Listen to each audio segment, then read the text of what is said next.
podcast. Súbele volumen. Conversation with the people who were with me. In the world TV. Carlos tonight. Historias de un reportero. Carlos tonight. Dale que viene lo bueno. Hola, bienvenidos, and welcome to Carlos Tonight. If you love movies like I do, then let me tell you about what's happening online this week. It's the 12th Annual OC Film Fiesta. It runs through October 24th, and one of the films selected for the festival is Changes, directed by Josue Oropeza, who I had the honor of interviewing about 5 years ago for the San Diego Latino Film Festival. That was fun, and so I'm excited to welcome one of the stars of Changes, Cisco Fernandez. Hey, Cisco, how are you? Hi, everyone. Hi, Carlos. Thank you for having me on your show. I appreciate it. It's good to have you. I saw the film a few days ago, and it was fantastic and very real. Tell the audience what it's about. So, well, thank you, first of all. But the film is about essentially an immigrant worker who is hustling his butt off to make ends meet. He's just living in a normal world, but he interacts with people who are in a different income level. And then there's the antagonist. She gives him a hard time, and she looks down on him, but he means well, and he's just there to make a living, an honest living. And the only way he knows how is just to be a street vendor. So she clashes with him, and it's more like her struggles with accepting that he's just a hard worker. He's not here to cheat the system or anything like that. And at the end of it, it's a nice interaction. I think Karen gains a different perspective. And Tracy Machado, who plays Karen, she's just so great in this film, and you did a wonderful job as well. What attracted you to this role? Thank you. Well, I really like that it involves the immigrant hustle to make ends meet. Like my parents, they immigrated from Mexico, so they've always had labor jobs. Like my dad cuts yards for a living, and he works at a restaurant as a busboy, and my mom cleans houses. They've been doing it for 20 plus years. So when I read the script, and I'm like, this is what my parents do, but like they're not vendors, but they have that immigrant spirit and immigrant hustle. Like we're gonna do the work we can and make an honest living with that. And I really appreciated that. So I was like, I could definitely bring that to the table because I grew up around it. So your character's name is Pablo. Yes. For me, Pablo represented like a father, maybe a grandfather, a son, an uncle who came to this country to better their life and provide for the family. Who do you think Pablo is and who he represents? I think Pablo represents kind of like, in a way, like people who come here for the American dream. You leave you sacrifice, to provide for your family. You enter like a territory that is unknown. Like Pablo didn't really know the US. I feel like if he knew more about it, I don't think he'd be selling flowers. I think he has the skill set to do other stuff, but that's what he knows. Yeah. But I think Pablo represents all of like our immigrant parents, our grandparents. They came here to the unknown, and then they have to like navigate this landscape and deal with like the Karens that don't understand. They think black and white, like, oh, you're here illegally. They're like, Right. so you're up to no good. So I think he represents like the ambition to be here. Right. Yeah, my family had to deal with the same thing. We had a Karen in our lives. Oh, yeah, I think we all did. All right. So watching this film, I kind of got angry when Karen appeared and she was being mean and whatnot. Tell me what it was like for you guys on set having to film this tough topic about racism in America. Well, first of all, I'd like to say that our Karen is complete opposite than Tracy in real life. It was so interesting because Tracy's so nice in real life. He's like, "Do you need water?" Like she's like, "Do you need chips?" And I'm like, "You're the complete opposite of your character." And she's like, "I know," but so that's interesting. Well, I mean, she's very nice, so I'm not surprised. But it felt like it was needed to showcase her in that way and show my character in that way, just because like it is still a topic. Like it's 2021, but like racism is still out here. Like I'm in Yeah. Arizona. It's a very conservative, well, it's not as conservative as it used to be, but I remember when I was in elementary, SB 1070 was around, and I Hmm. remember like my parents were very scared of it, and my friends' parents were very scared of it. So I think even though it seems like it wasn't too long ago, and that stuff is still relevant, it puts like a magnifying glass over it. Like this is still happening. You know, it might not get the media attention every day, but immigrants are still getting harassed, especially street vendors out in California. So, by the way, the film was also part of the Georgia Latino International Film Festival earlier this fall. Has your family and friends seen it, and what reaction did they have? Yeah, I showed my friends, and I showed them the first draft that was sent to us, and then they said that they really liked it, but I was like, are they saying that because they're my friends? You know, like I always Right. feel paranoid about that. But then I showed the final product to them, and then that's when they were like, hey, this is like on a very good level because he paid for like for us to like get in a studio, and then we redid some scenes. And Yeah.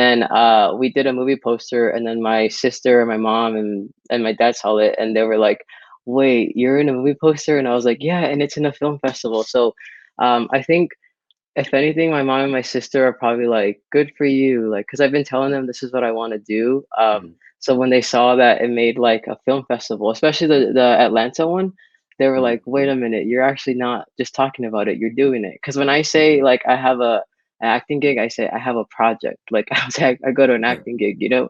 So Yeah. it That's felt awesome. really good. Yeah, thank you. Is this your big like first film? Well, it's like, see, I did a 72-hour challenge 3 years ago Mhm. with my improv class, but Mhm. I only had improv training. So when we did the video, it was only like a group of six of us. So I was one of the leads because like I was like, oh, I want to do act. I don't want to be a writer or whatever, producer.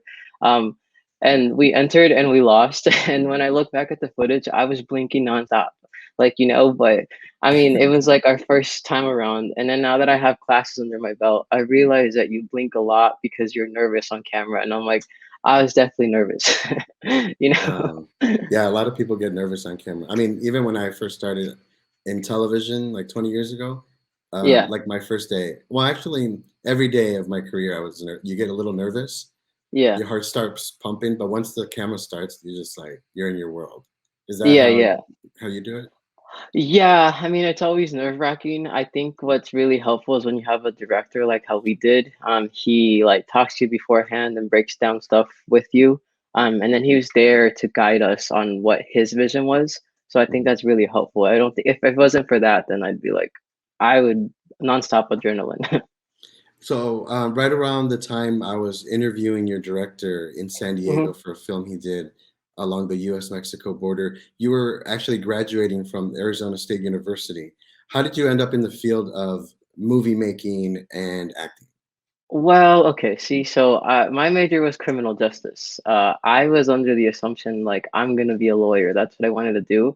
Um, But, like, I just a lot of stuff happened in my undergrad. My dog got sick, so I used my FAFSA money, the leftover, it was supposed to go towards, like, a in-person law school program because I wanted to go to law school, and the program was, like, 500 plus test fees and all this, but my dog got sick, so I used the Oh, money to pay for her vet bill.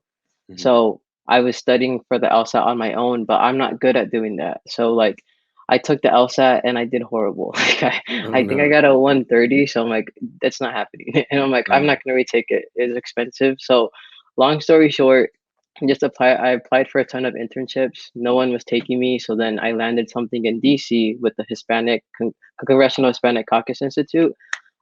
So I stayed there for 2 years, but then while I was there, I was like, I was unhappy. I felt like unfulfilled, and then I was like, I'm just gonna start doing stuff that I like. So I started joining improv and theater classes, and then I was asking people at receptions because like everybody I felt like was connected, and I'm like, how do yeah. I get in the industry? Like I was kidding around, but I wasn't at the same time. And then Hmm. someone said, you should join the NBC Page program. It's like an entry level. You're kind of like a fellow intern for a year. And I was like, okay, I'm gonna do it. So then I just started like sending a whole bunch of emails. Do you know someone who works here? And then someone finally got back to me. And I think that's why I got an interview. And I also felt like it was like divine timing. So then from there, while I was at NBC, like even though I was there to do the corporate side, I was like I'm here to learn about acting, you know. Mhm. Right. So and it's all kind of working out, you know, so it makes me happy. That's cool. All right. So like you mentioned, you're the a congressional intern Uh-huh. working in the House of Representatives in Washington D.C. and working with the Congregational Hispanic Caucus Institute with Yeah. your I can't even read my writing. It's Anyway, okay. did you in that type of work, did you ever run into people like Pablo? And Yes, how was your actually. research for the part? Well, okay, see, like, okay, I don't want to sound like cliche, but I think in that environment, I felt like the Pablo because, like I said, my mom, she's a house cleaner, my dad's a busboy, and there's nothing wrong with that. Like, I'm super proud of what they do, Yeah. but I've never been in an environment where it's just like people come from money. So, like, I think I never was under the assumption that like we were, I guess, low income on paper because my parents Right. provided so well. But when you're in the DC environment, you start hearing about my family does this like family summer vacation every summer, and then you start hearing about like, are you going to this event, do you drink this type of wine? I'm like, what is that, like, you know? So I felt like out of place. Yeah. um so I feel like, but I wasn't the only one. There's a lot of first generations out there, which I think is great, and you start building bonds with them, and you that's how you navigate that system. Mhm. I was lucky to have a good support system in that way. But as far as like preparing for this role, see, it's interesting. He hit me up the day before, and I had seen the casting call, but I didn't submit because the age range said like late 20s, early 30s, and I'm like, oh, they're probably looking for like a dad, uncle. So I'm like, I'm not gonna submit, even though I saw it. But then he hit me up the day before, and I was like at the store, and he said, hey, are you free? Like, we have some last minute changes. I saw that you're on the ASU database. Can you do it? And I said, yeah, I'm always looking for ways to like up my resume. Yeah. So I was just like, yeah, this is a cool experience. And then he was so nice to us. Like he made sure that everybody was taken care of, which I appreciated. Um, so then I just thought like, oh, cool, is this gonna be like something that I could put on my resume? But Mhm. then I see him doing all this like hustling, making sure it's going places. And he's like, hey, we're into film festivals. And I was like, what? This is crazy. But seeing Wow. how he worked on the set though, I'm not surprised because he is such a hard worker, and I really appreciated that. That's right. Hard work pays off. Yeah, and then he told me a story of like, because I was telling him like, how do you have connections to people with these fancy houses? Because we filmed in Arizona, Mhm. and I'm in Mesa, so like our houses are not like fancy. So we were like in Paradise Valley, and I'm like, how are you friends with these people? And then he was like, see, I'm actually not. And I'm like, what do you mean? I'm like, how do they let you? And then he's like, I was just knocking door to door, and I explained the concept, and eventually someone said yes. And I was like, he's going places. Wow. Carlos Tonight, Carlos Tonight, historias de un reportero. I'm talking with Cisco Fernandez, one of the stars of the short film Changes, that is a part of the 12th annual OC Film Fiesta taking place online through this weekend. Cisco, we have something in common. I used to work for NBC back in the day, and Oh, cool. you said you work there as a page right now or in the past? No, in the past, a In year the past. ago. So, I would say my question to you is how do you juggle like work and family life and your personal life with acting?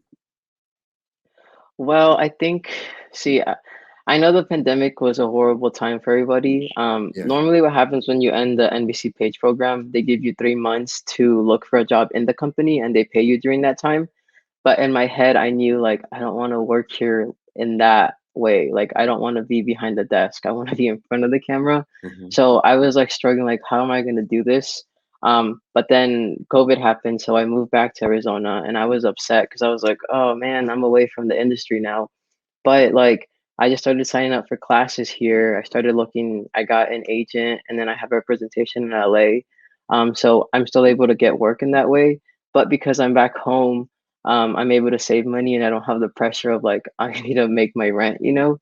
Right. But I do a lot of side gigs. Like I'm doing Uber Eats right now. I'm getting my substitute certificate, so I don't have to work every day. It's just 3 days out of the week, you know.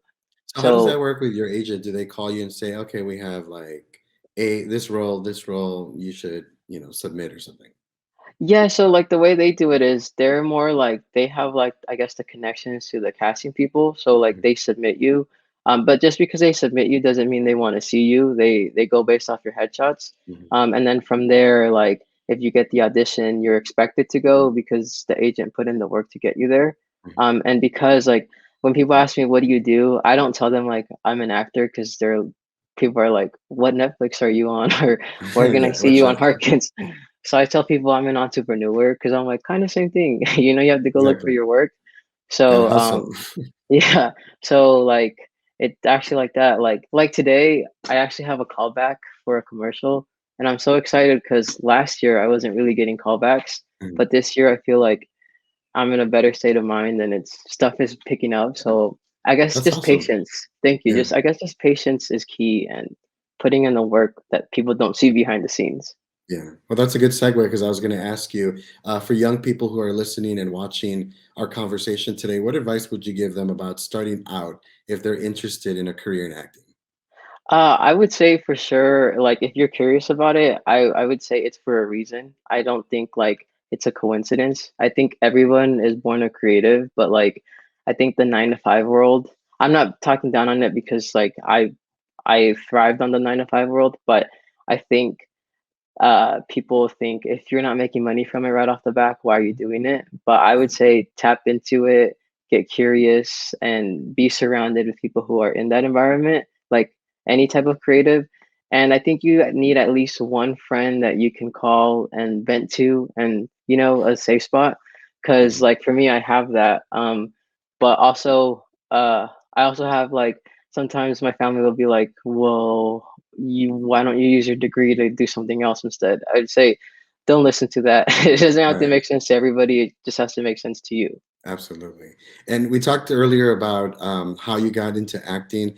What is it about acting that you love?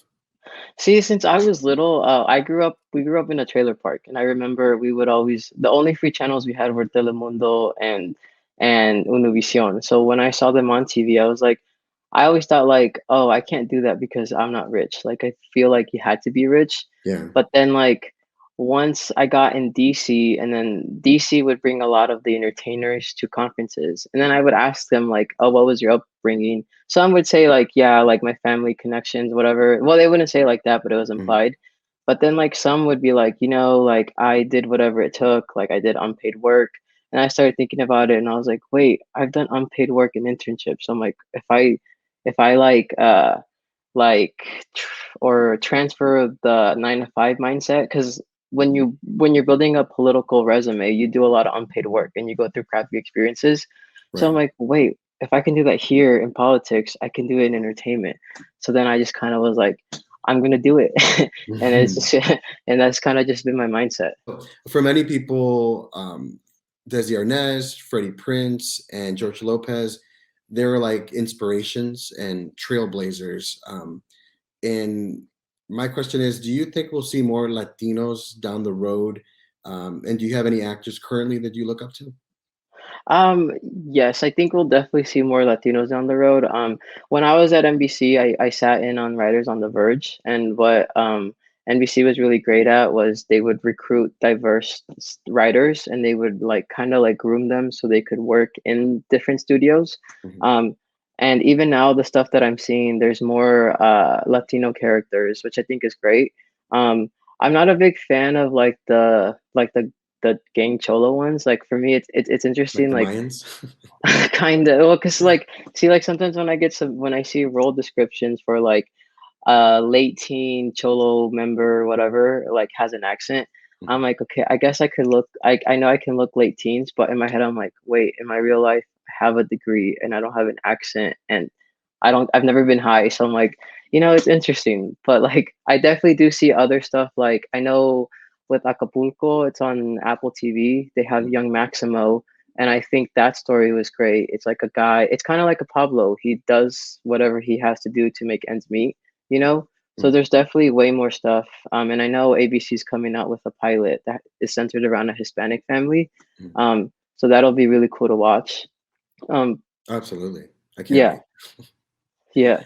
When you were playing Pablo in Changes, did you feel any pressure on how to properly portray him in the film? Yes, because like I think I think there was like one or two takes that didn't make the cut, but when Tracy was telling me something, I said something back like in an attitude because it was just my instinct. But then the director was more like, "Hey, Pablo is just more like he's subtle, like he wouldn't retaliate." And in my head, I was just like, I want people to see that Pablo is going to stand up for himself. But he was just more like, "Oh, that message will be clear at the end, without him having to do that." But because whenever I see videos of like vendors getting attacked, I'm like, Yeah. oh, you know what? I wish like they could be like, you know what, screw you, this and that. But like, I guess that was hard for me because I wanted to show that. But seeing how the short film turned out, I'm like, okay, I understand why Pablo wouldn't do that. Carlos tonight, Carlos tonight. Historias de un reportero. Cisco Fernandez, one of the stars of the short film Changes. It's part of the 12th annual OC Film Fiesta, available online throughout this weekend. What reaction are you getting from people about this film and your performance? So I think because I've been telling people like, oh, I'm gonna do acting. Just you wait and see. I think because people saw like the poster and then it had the official selection, and then I think it got reposted by the Georgia Film Latino Instagram page. Mhm. People are probably like, oh crap, he's doing it, and it's interesting because I'm getting messages from people who are like in their mid 20s who did stuff in the political world, Mhm. and they're like, "Hey, I've always wanted to do something creative, but I'm kind of shy, but I see that you're doing it." And I'm like, "Okay, that's great." So like it makes me happy that other people are like, "Maybe if he can do it, then I guess I can do something creatively too." So it makes me happy. That's awesome. You're becoming a role model. I mean, it's nice, but also I make it clear to people like, oh, hey, like I know like right now is like I'm showing like a W, but like before this, I I had like a meltdown because I'm like I had like 12 no's. I'm like, so what does this mean? But then when you get Right. something like this, I'm just like, it's cool. Like I don't know, it's just part of the journey. But I Absolutely. make it clear like, hey, there's a lot of L's that go behind the scenes. Yeah. How long did it take you guys to film? 2 days. But then I know we had it was 2 days, but then we did the audio stuff, so that was another day. And then we redid a scene. So I would say like a total of 4 days. Mhm. But I know the first 2 days they were like longer days. So, in case somebody wants to see more of Cisco, what other projects are you working on that you can share with us today? Well, I have the callback for the commercial. Yeah. And then I'm actually doing a theater show. I've never really done theater, but I I was about to submit ask you, do you do local theater? As of this week, yes. 'Cause I submitted and I'm like, I've never done it, but I saw that it was a paid gig. It's for like a,